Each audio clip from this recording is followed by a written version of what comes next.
Durante muchos años, la víctima siempre fue un objeto decorativo en un proceso penal. De los tiempos inmemoriales del marqués César Beccario Bonesana, que hablaba acerca únicamente de los delitos y las penas, diversos tratadistas, y el concepto general era hablar del delito, la pena y el delincuente, ¿no? Siempre se nos ha dicho de que hablar de delito, hablar de pena y hablar de un delincuente implicaba que era un trípode sobre el cual se había enraizado el derecho penal.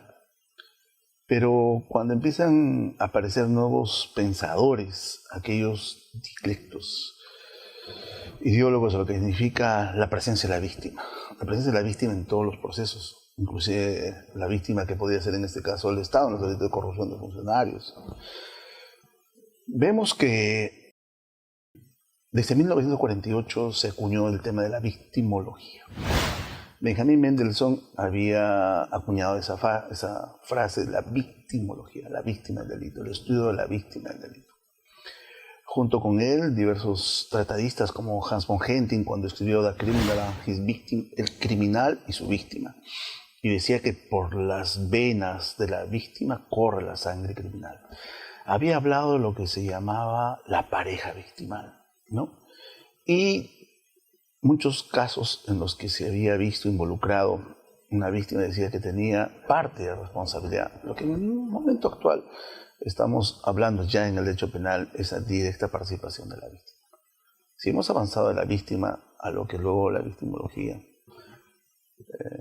Benjamín nos había elaborado lo que se llama una especie de prototipo o categorías de víctimas. Y decía, por ejemplo, de que había una víctima inocente, aquel niño que, por ejemplo, había sido violado, o víctima de terrorismo, que no había participado en lo absoluto en un hecho delictivo, para poder coadyuvar a su desarrollo. Una víctima imprudente, por ejemplo, una persona que le gusta salir por el centro de la ciudad con sus joyas o con el celular con la luna abajo, sabiendo que es tan peligroso en la actualidad tener esa facilidad, entonces presa fácil de un hecho delictivo contra el patrimonio.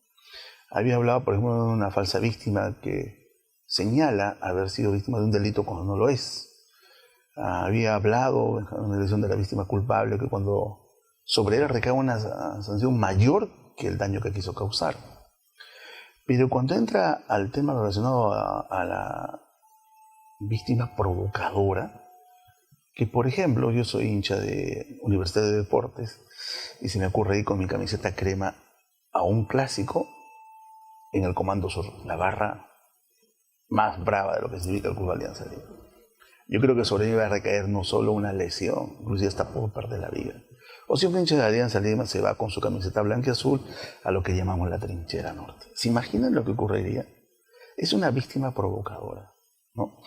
Ya que en España se había hablado de la sentencia de Lérida, que fue hartamente cuestionada, cuando un gerente había violado a su secretaria por el solo hecho de que ella asistía en prendas mínimas, es decir, o sea, una minifalda, y fue violada por el gerente.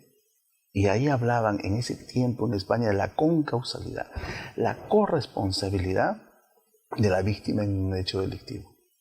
Y cuando existe esa corresponsabilidad y asaltamos y decimos que no es necesariamente la victimología, sino la victimodogmática. Jesús María Silva Sánchez, profesor español, había hablado de que sí, en efecto, existe potencialmente una víctima que podía ser presa de un delincuente cuando colaboraba directamente, inclusive en el caso de la eutanasia, inclusive en casos, por ejemplo, de investigación al suicidio, y esto sí estaba orientado a esta clase de conductas criminales. Hasta ese momento decían, bueno, qué interesante de que se haya retrocedido en el tiempo de decir, sí, hay una pareja victimal, como decía Hans von Hentin. Pero luego aparece otra teoría, mucho más de revisión, que los genetistas han denominado que hay que tener mucho cuidado. El genetista Euler, un israelí, había descubierto en el genoma humano de los Kennedy que les pasaban muchas desgracias, ¿no? John Kennedy, Edward Kennedy, Ted Kennedy, Robert Kennedy, John, todos con unas muertes trágicas. ¿Y qué es lo que sucedió? Al revisar su genoma humano, descubrió que ellos tenían una ausencia de serotonina o dopamina adecuada. Y esto a una persona lo convierte potencialmente en víctima. Pero decía Euler que cuando la persona tiene mucha serotonina o dopamina 4, como la adrenalina para el deporte, lo convierte en delincuente. Euler fue presentado en su momento como aquel prototipo del criminal nato que hablaba Lombroso hace tantos siglos, ¿no? Y es así de que esta víctima se va cobrando algo de personería en un proceso penal. Y entonces en muchos países vemos que la víctima puede investigar el delito. La víctima puede acceder libremente a seguir al delincuente, de estar pendiente de su proceso. En el Perú, en efecto, con el nuevo Código Procesal Penal tenemos, a partir del artículo 99-100, lo que es directamente la presencia del actor civil previa constitución como tal de una víctima.